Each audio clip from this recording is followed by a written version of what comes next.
Okay guys, I'm going to do a video on it's a copy of the Atlas throttle lock. Now, this GFYSHIP throttle lock is the name of it. And there's some problems you guys need to see about this stuff. First of all, these pictures are backwards to the way you're going to get your device. And it made it very confusing to me at first when I was trying to figure this out. And the instructions are they were translated and they're very hard to figure out. Now, a couple things they ask you to do is first on this, clamp arm, which I have right here, they say to take it off by prying on the teeth and prying it out with like a knife or a small screwdriver. And I do not recommend that whatsoever. There's a bolt that goes through that will go right in there. Take that out and then slide it out that way. Do not pry on this back side to get it out. You'll rip them teeth right out of that thing. They fit down there where my thumb is. Another thing that I gripe about this is that they did not send an Allen key with this, which they said they would. And I was kind of pissed at that.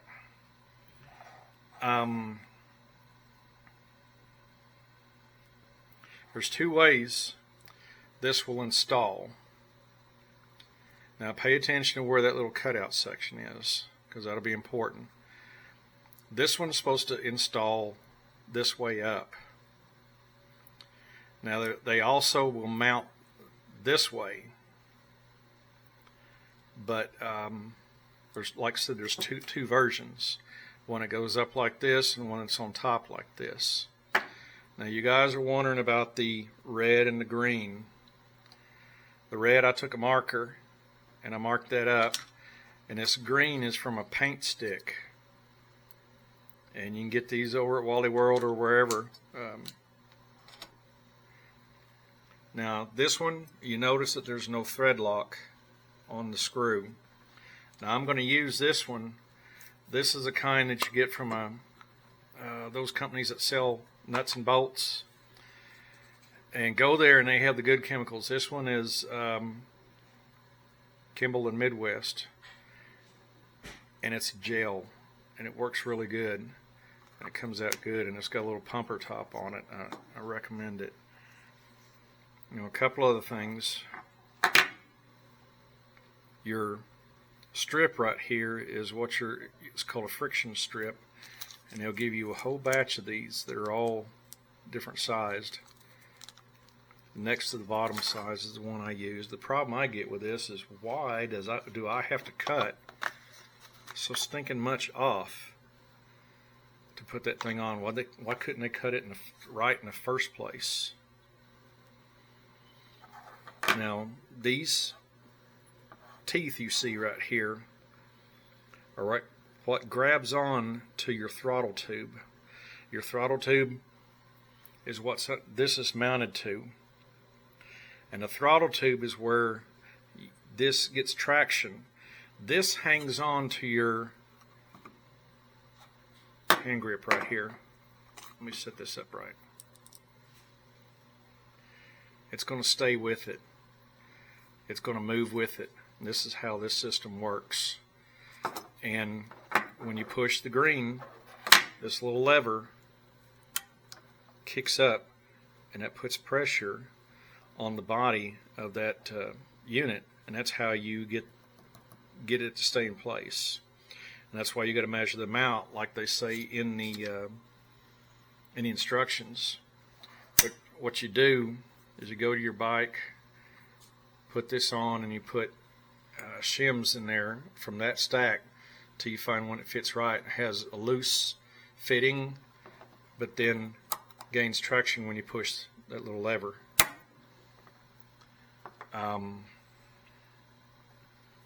I'd probably advise going with the Atlas on that. Now the reasons there's a top and a bottom is that you have to be careful on a top mount to look out for the heater, hand grip heater, which on mine is a wire that'll be on the back side back there.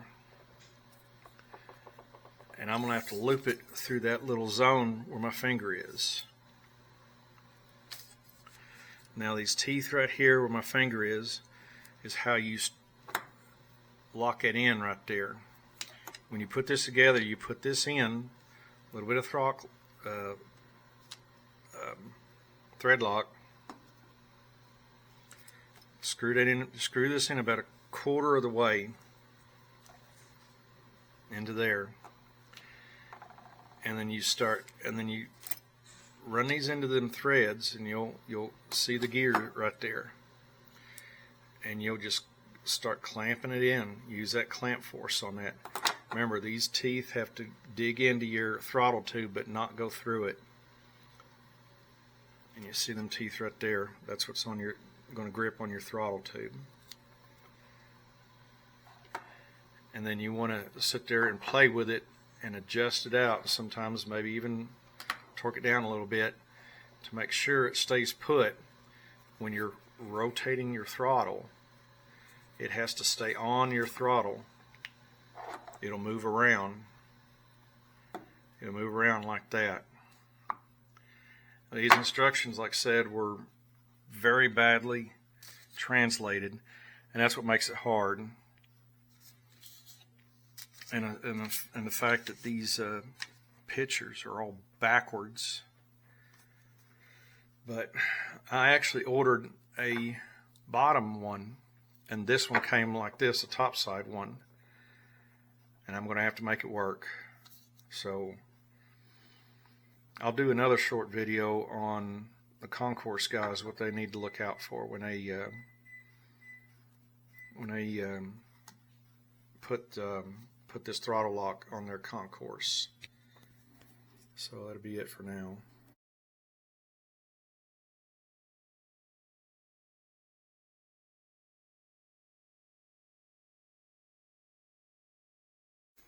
Okay, this is my Concours, and I have this Chinese-made throttle lock on here. Now I've rotated it forward because this is the thing I was telling you guys about, the heater. This is the grid heater that fits on my my hand grip, and when you put this together, you screw that in about a quarter of the way on the front side, and this one, like, I'm gonna have to make sure that that will fit into that space right there, and this will come up and go into that grip where them teeth are right there, and it'll clamp. Now you see on this one, this fits it a lot tighter in here, and you can see the friction pad is going to push up against that, but this is going to fit in pretty tight, and I'm having a hard time doing this one-handed. Come on. Well, anyhow, this is the idea that I'm telling you guys. This whole unit is going to rotate with the unit, so you have to be able to have that freeness to do that, and then when you engage it, it'll push against that and give you that tension, see, and release. So on your Concours, guys, make sure that you don't get in your grip heater right there. I ordered one of these, like I said, for the bottom side, and how does it come? Wrong way. But anyhow, I think that's a good idea, painting them two pieces, because I want to get used to it. And so anyhow, hope this helps you guys out. So anyhow, we'll catch you guys on the next video.